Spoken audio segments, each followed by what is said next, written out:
Welcome into another edition of the FutureSox RoundUp. We are back. We took last week off. A little bit busy time for me here. Jeff hopped on with James and Ian last week. We are not going live today. Apologies for that. But we're here. We're here to talk with everyone. I am Elijah Evans, joined by Jeff Cohen. We're excited to be back and just do a little bit of a recap of some stuff going on throughout the White Sox system here. A little bit unstructured. We're just kind of go by the levels, talk about the headlines. We've got a big promotion to talk about this past week that White Sox world and fandom is loving. And then we've got a few other, promotion to motion situations within the minor leagues, in addition to a ton of players that Jeff has talked to over the past few weeks in Carolina. There's a lot of, players playing really well throughout the system at this point, especially, we're now a month and a half into the season. This is when you can really start to evaluate performances beyond just the initial, what does a guy do out of the gate? Like now we've got a true sample size to work with. So we'll focus on the last 2 weeks here and just kind of talk through some stuff. Jeff, what's going on with you? How are things? Hey, Elijah. Everything's good. It was a frenetic but very fun week last week. All three Carolina affiliates were at home, and I got to batting practices and games at all three. So covered a lot of ground, but just always a blast and a lot of interesting developments at all three affiliates. And now they're all three on the road, and I'm going to Myrtle Beach to play golf. Catch my breath. Love to hear it. There you go. Take a little break off. That sounds pretty nice. Yeah. All right. Well, the first story of the week, obviously, Mr. Tim Elko, the captain, he finally got the call. We've been asked about it over and over and over. We talk about it every week. I feel like that's been the revolving door this season of the continual Tim Elko conversation. Gets the call, his second big league game. He gets his his first career hit, go ahead home run, wins the game essentially for the White Sox against the Marlins this past weekend. It's awesome to see. What is was it, it was a matter of time, right? But I think now it's, he's finally here and we'll see what happens, right? Yeah, obviously it was a thrill for everyone in Charlotte, and again, from a White Sox fan, you're happy to see the White Sox do what you kind of felt deep in your soul was the right thing to do. Let's find out what he can do in Chicago, and Right. and the at bats they'll come somehow. We'll figure that out. So that was exciting. For me personally, I was in Winston-Salem the day he was promoted, and of just dumb luck, Paul Janish was there, and it was a chance to catch up with him and have an extended conversation. And it's funny, Elijah, he and I just kind of hung out watching batting practice, and I don't mean to name drop, but it's just kind of No, it's nice on my part. He was there, and he's a really friendly guy, just super gracious. And we That's sat great. there at the batting cage and we're talking. I said, I just don't really have a feel yet for the art and the science of when you guys make promotions. And so we kind of were kicking that around. We talked about that, for 10 Nice. or 15 minutes. Then fast forward, we're sitting in the stands in the game, and he and I think Kurt Haslett are sitting kind of in front of me, but it was during the game, so I really left them alone. And I was just doing my thing. But then I happened to look online and I saw that Tim was promoted, and I go, "Hey, Paul, hey, you promoted Elko today. That's awesome." And I was all fired up, and he laughed. He said, "I can give you the name of a guy if you want to get corroboration of that." So, um, Nice. yeah, That's an awesome moment. yeah, That's great stuff. Yeah, I'm sure you got some good insights there on a handful of guys in the system too. yeah. And one guy we're going to talk about, Christian Oppor, who got promoted today, and I was talking to him about, you know, how do you know when? And turns Yeah. out that the win is today. So you led us right into it. The big promotion is of this week is Christian Oppor. The FutureSox interview special kicks again. Last week I had Christian Oppor on the show.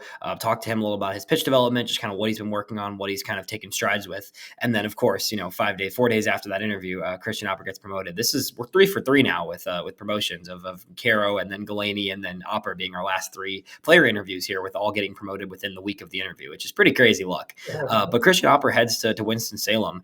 Going up from Canny, I thought Oppor was going to spend at least the entire first half of the season in Kannapolis because he's just so young and he still doesn't have those innings under his belt. Here we are, and Christian Oppor is just, I think, just the the decision there, in my opinion, is just like, look, this guy's just too good for Kannapolis. 34 strikeouts in 22 and a third innings to start the year, a .85 WHIP. I mean, Oppor has just been excellent in Kannapolis, and now he gets a chance to go to Winston-Salem with Seth Keener going back down to Kannapolis. Keener's going to get a little reset there. Been a rough start to the season. I think it's kind of like what McDougal experienced last year, kind of where Keener goes back down, he gets a little reset in Kannapolis. I think he'll be back in Winston, at some point. It's just for now, just to get his courage and his experience built back up there. But Christian Oppor is the big story here. Eric McAtee, I should mention, also joining Oppor in Winston-Salem. This is a guy who's, I've heard good things about this offseason, has been really impressive so far in Kannapolis. So those two both heading to Winston. But, Oppor is just, have you gotten to see one of his starts? I think you saw one or two of his starts in person at this point, right? I've seen 3 for sure and maybe 4. It's one of those things where I need to go see other guys, but he's so fun to watch. I saw the last 2 weeks, Kannapolis has had 11 a.m. starts, and he pitched both of those. I saw both of them. This last one was the toughest of his starts, of his 5 starts this year, because it was against the Carolina Mudcats, who are a phenomenal team. They lead the league in most offensive categories. And I talked to him after the game, and he kind of admitted to me, he said, basically, and it's not cocky, I just think it was an admission on his part that for the first time, he couldn't just stand on the mound and throw his pitches. He had to really think about what he was doing, sequencing, and just really try and get outs, because it was but he did a great job. And even within that, he kept that lineup in check, and that's a tough lineup for sure. Yeah, and he said, these 11 a.m. starts are so hard. They're such a different routine than starting pitchers used to. So he did really well, but still, I'm like you. 22 innings, 5 starts. He's only 20 years old. Kind of thought he'd be in Kannapolis for at least 10, 12 starts. I thought so too. I thought it was going to be a while, but I think at the end of the day, there's not a huge jump from Kannapolis to Winston. I think it's always kind of known within the system and the organization, and minor league baseball in general, that bigger jump comes from the high A to the AA level. So you might as well just give him that experience. And I think that with Keener going down, they needed a starter in Winston. And when you look at this Kannapolis rotation, there's guys that are older than Oppor, but nobody has the stuff Oppor has in that Kannapolis rotation. So I think that just became the logical choice there. Yeah, I think you're right. And it'll be fascinating to see. Oh man! Yeah, it's gonna be fun. The Winston. I'm kind of bummed. I wish I could catch his first start.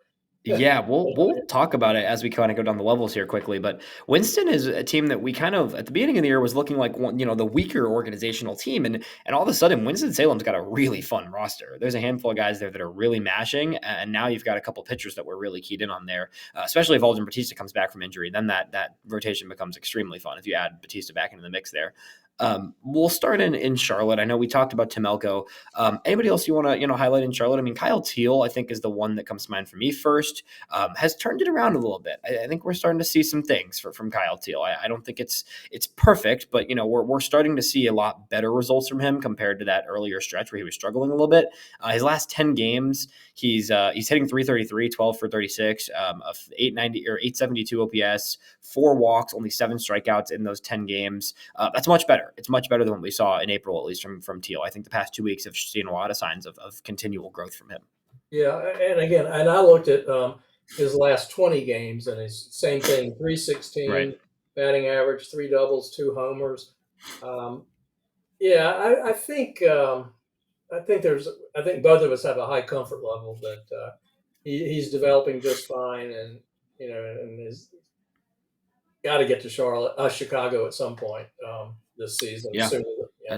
Now, how that happens, I don't know, given all the catching depth that this White Sox have. That's what's tough is Matt Dice has actually been a pretty valuable veteran piece at this point for the Sox, and Cory Lee is going to return from injury in the near future too, with Edgar Caro already there. So I think one of Dice or Lee has to get traded at some point for Teal to really get a shot here in the near future, which I wouldn't be surprised. I mean, I think there's some pretty good MLB teams that could use a Matt Dice or Cory Lee, honestly, as a depth catcher. I mean, the White Sox, obviously, this is not a bad position to be in given the history, the last handful of years of catching, but there's a lot of all 4 of those guys, deserve to be on a big league team. I think maybe not, quite. I think obviously Caro should be the number 1 catcher. I think that's pretty clear at this point. But Teal's going to be up there soon, and then you've got to figure out what to do with Lee and Dice as well.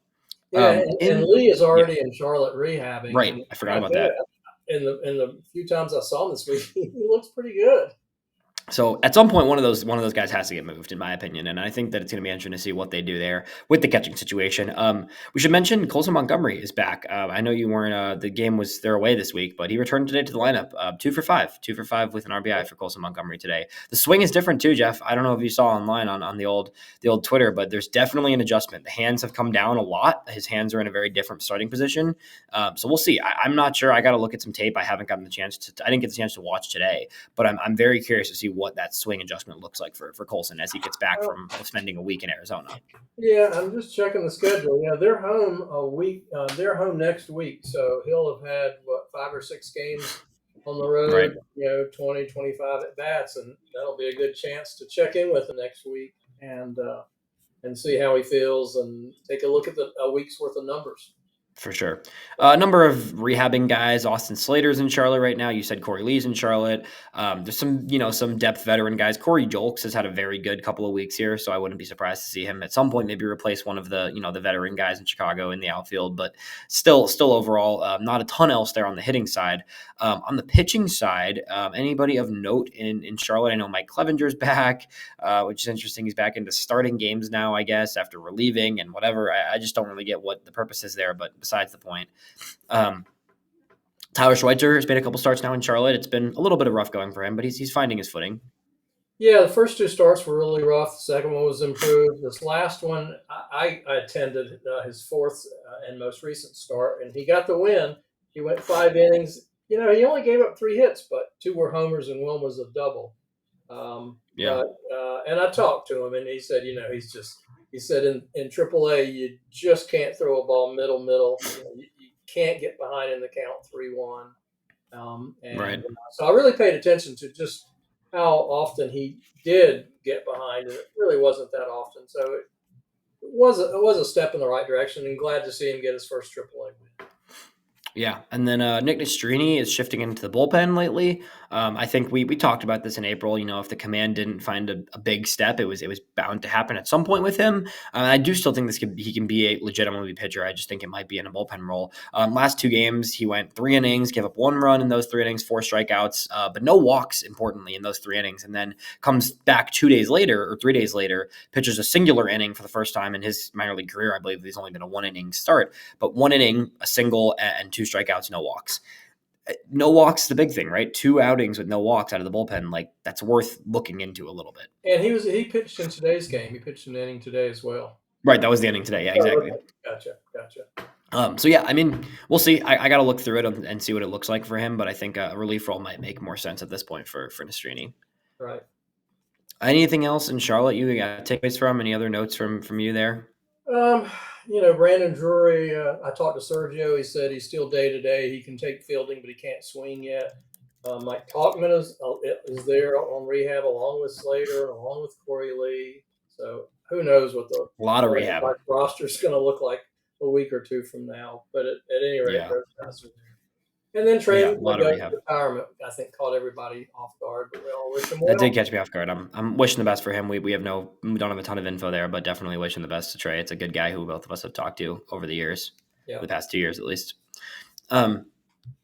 Heading down to Birmingham, not a ton to touch on there. I think we can kind of breeze through it. I think I mentioned this off the top, but I haven't watched a ton lately. So Payton Plett has been really good his past handful of games. I think that's someone who I want to see Payton Plett in the bigs this year. I think that's the guy who I really want to see him at the big league level. I think I'm ready to see it. I want to see it this year. I think that there's really not a ton for him to do in Charlotte. I mean, with Plett, all it really comes down to is the command. But his last 4 outings, but 5 innings pitched his last 4 outings, 4 hits, no walks, 7 strikeouts. That's what it's going to be for Plett. If he's not walking guys, this guy's just about ready to face big league hitters. It just comes down to the walks for him. But when his command's on, I think he's as good as any of the relievers, at least in the system.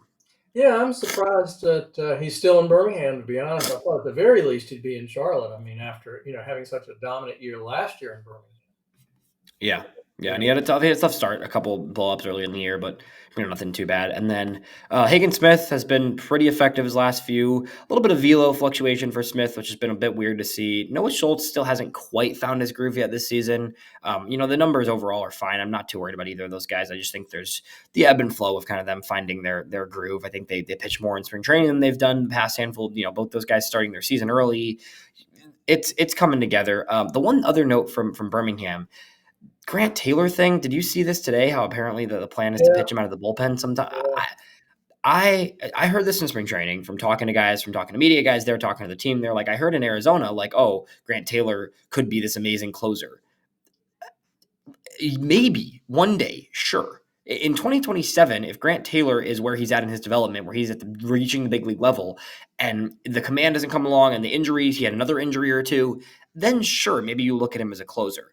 This is Grant Taylor's first professional season, his first full professional season. I completely understand managing his workload. I do not understand him not starting games. I just don't get it. I think this is a guy you have to give a legitimate long-term chance to be a starting pitcher. And then if it doesn't work, you can pivot. Where are you at with Grant Taylor? I just don't get it, really. I agree completely. You can limit his innings. You can put him on last year's Noah Schultz plan where maybe he gets to the third inning.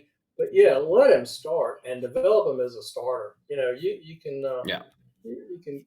Last year, Noah Schultz, I don't know, hardly even saw the fourth inning for at least half the year. Do that with Grant Taylor, but Right. yeah, That's fine with me. I just don't get not starting. It doesn't make sense. no, not at all. So that's interesting. It also sounds like Hagen Smith is going to be skipping a start this week, dealing with some fatigue, the velo up and down a little. It makes some sense. I think Hagen, he didn't look his best his past few starts. Ease up, give him the time he needs. Again, I'm not too worried about Schultz and Smith. I think at the end of the day with those guys, like, yeah, it'd be exciting if they were dominating, and it's you don't love seeing either of those guys struggle with their command, but it's not about this year. This year for those guys is really just honing their stuff, staying healthy, getting their innings under their belt, because next year you want those guys to be a big piece for you at the big league level. So it's May of this year. Take it easy. Take the time you need with those guys. I don't really care about any of the results until July, honestly. Yep, absolutely. Hitting in, let's quick check in Birmingham. Ryan Galaney is doing his thing there still. Yeah. I thought it was going to be a little more of an adjustment for Galaney because that's a guy who generally has had, a little bit. He had the adjustment period in Winston last year where he struggled out of the gate a little bit, then found his groove. The past 2 weeks for Galaney, in 11 games, he's slashing 359, 405, 615. That's good for a 1020 OPS, 2 home runs, 4 doubles in those 2 weeks. Only 4 strikeouts too. Galaney just keeps hitting, man. He really just keeps hitting. It's very impressive to see what he's doing. Yeah, that's a great story. That's a great story. I'm not sure either of us saw coming. Yeah. Yeah, I mean, we both saw him last year dominating Kannapolis, and we're like, oh, that's a good college bat who's raking at the lower levels. But like, if he keeps this up for a handful of weeks in Birmingham, another month or two of this type of production, it probably won't be this type of production, but a month or two of an 800 plus OPS in a league like the Southern League, that's hard to hit in. Like at that point, at Galaney's age, I'll see it in Charlotte. Personally, I'm down. Yeah. I mean, Wow. he's what he's. It's a hell of a That's a trajectory, but you're right. You're right. And yeah, very good victory story for the gotta org, move right? this I mean, fast.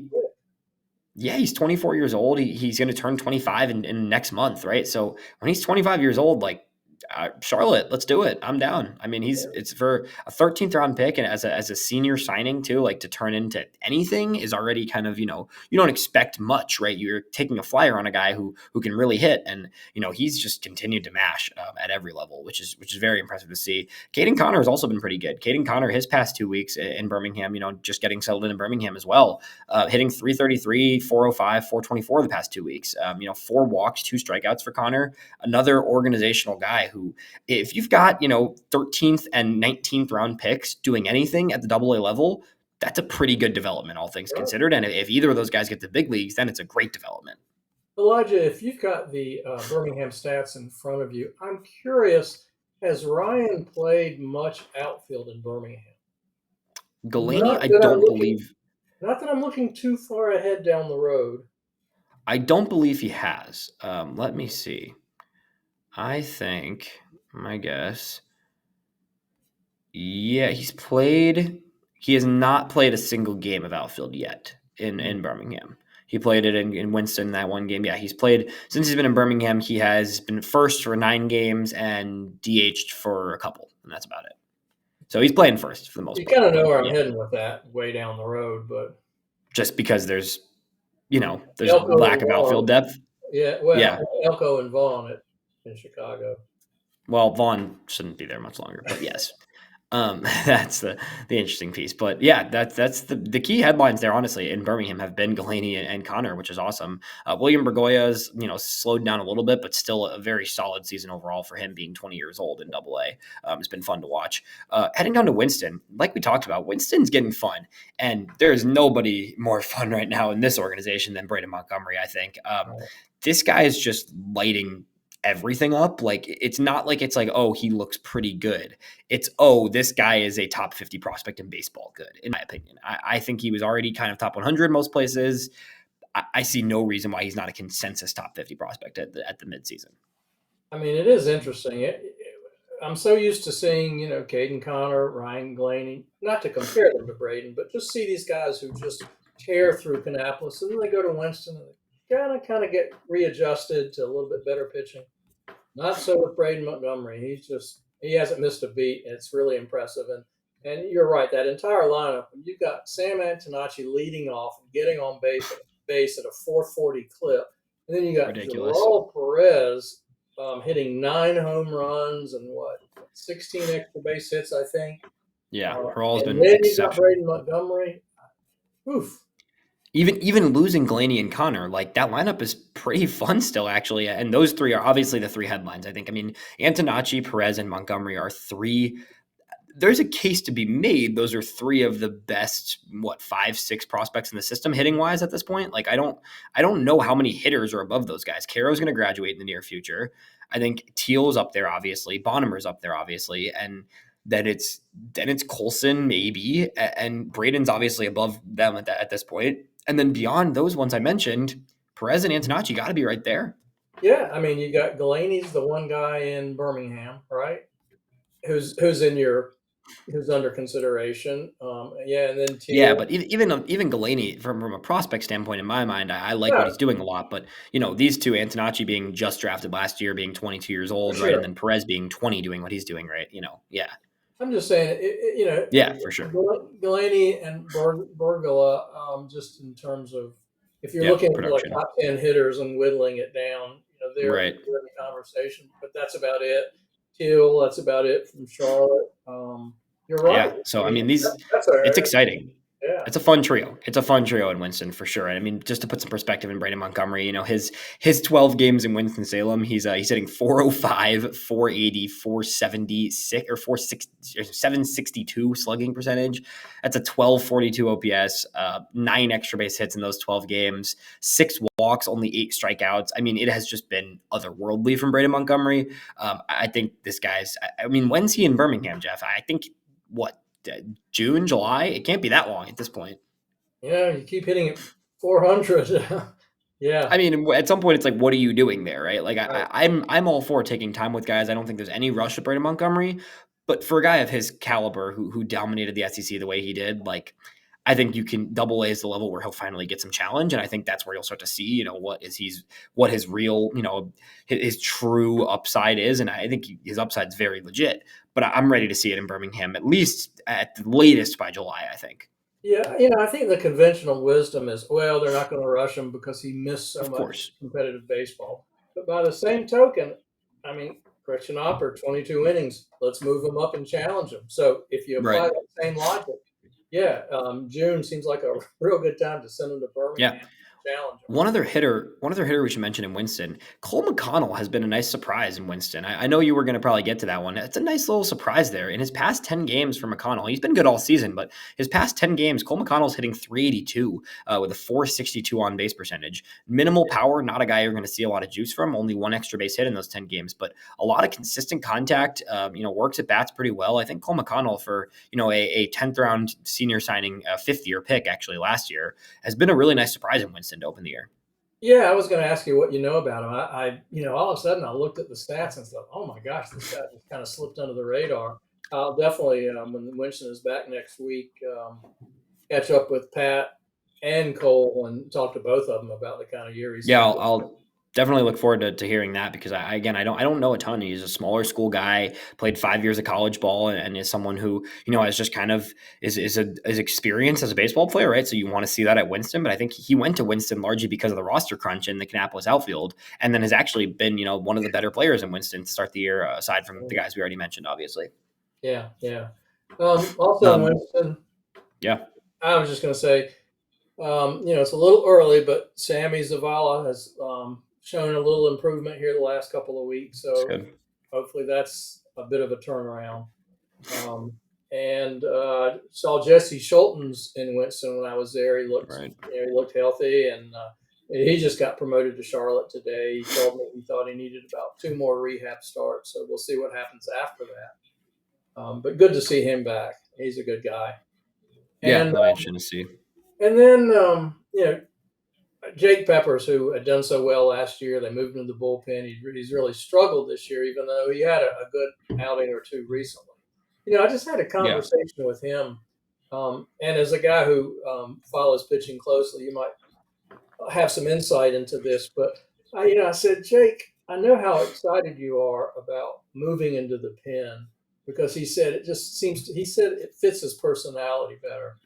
He seems to really be embracing the move to the pen. But I said that is a huge change. You don't have a throw day. You don't have these regularly yeah, scheduled days. You pitch, you sit for 2 days, and then you're on call.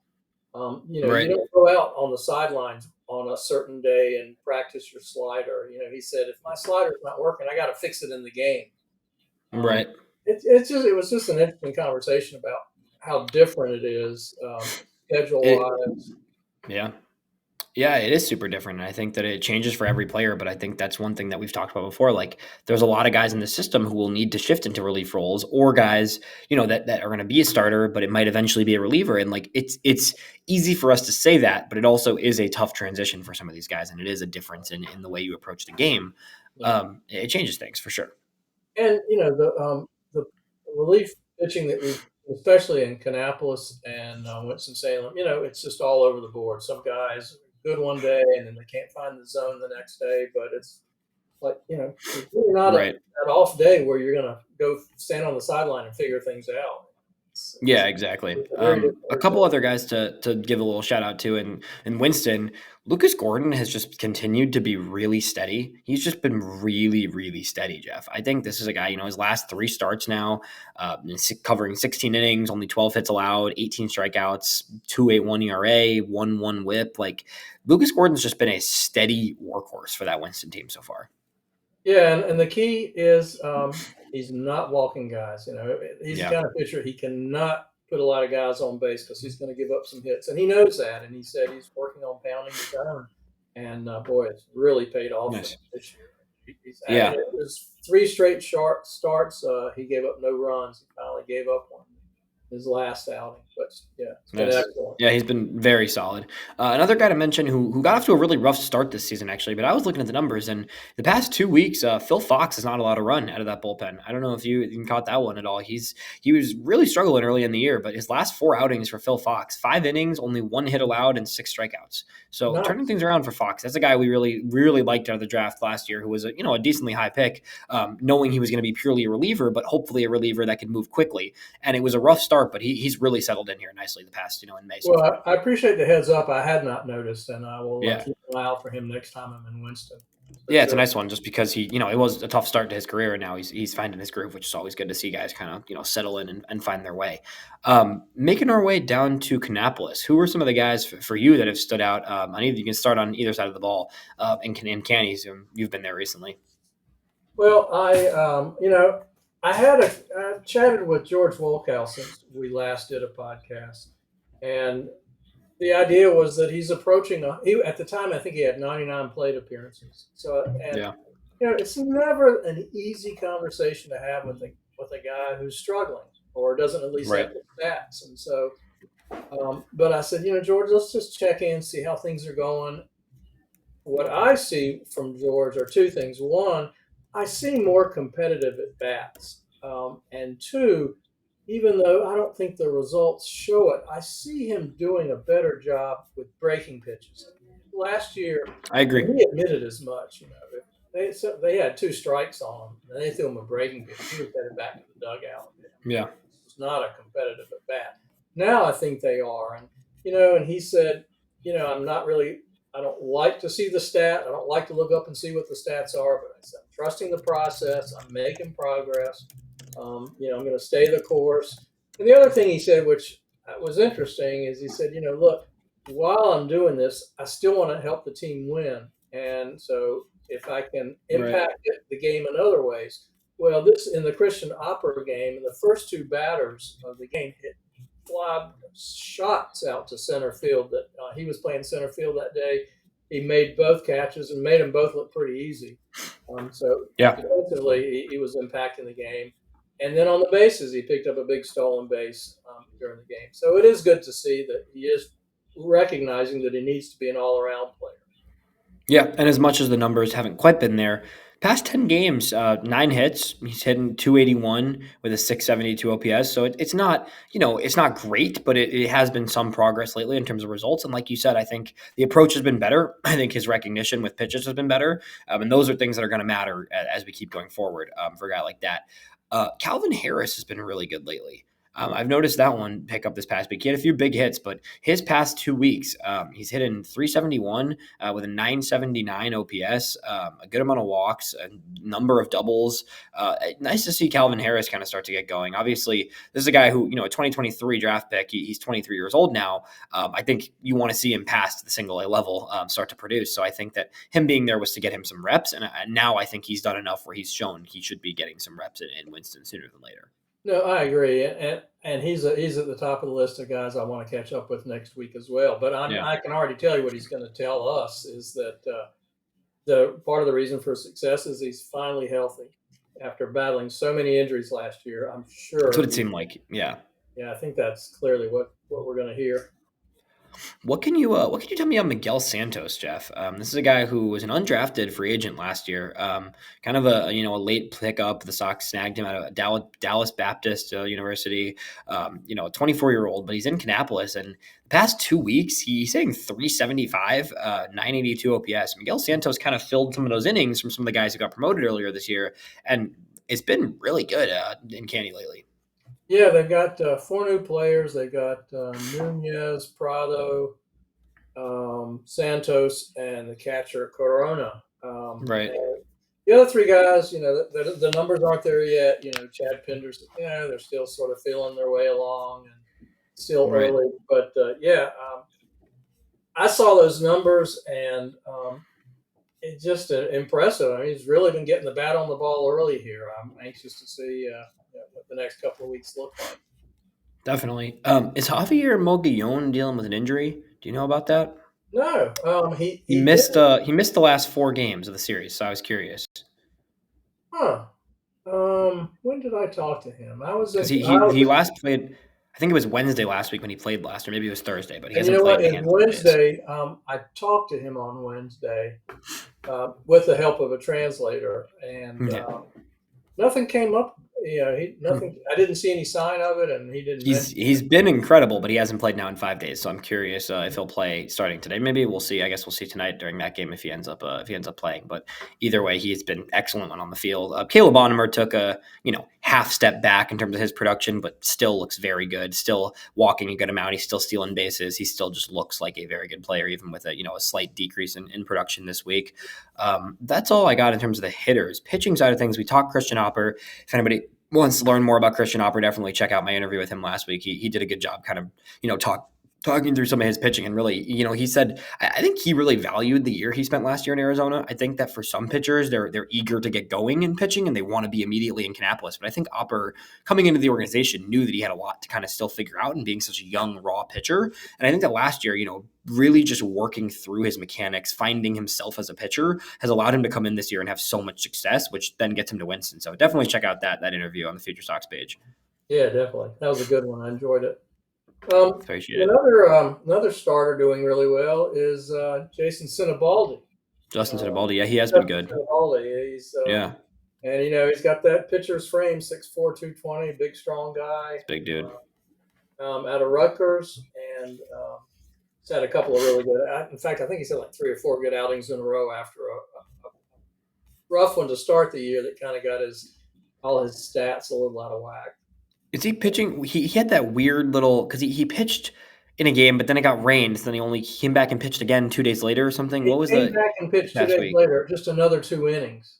Right. Okay. So So we got two 2 innings twice, innings but outings both the both same good week. outings. Yeah, that Nice. was it. Good. And then I asked Chad Pender about Mason Moore. Mason, he had looked good Yeah. early in the year, and they said, well, we're going to skip a start. It's just kind of general soreness.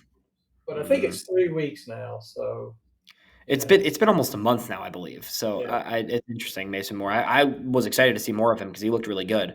Speaking of, this is at live update. Cole McConnell just hit a home run. His first is a guy that we just said has minimal power and has been hitting mostly contact, and he hits a home run in the first inning today. So that's good to see. Sweet. Who else in that?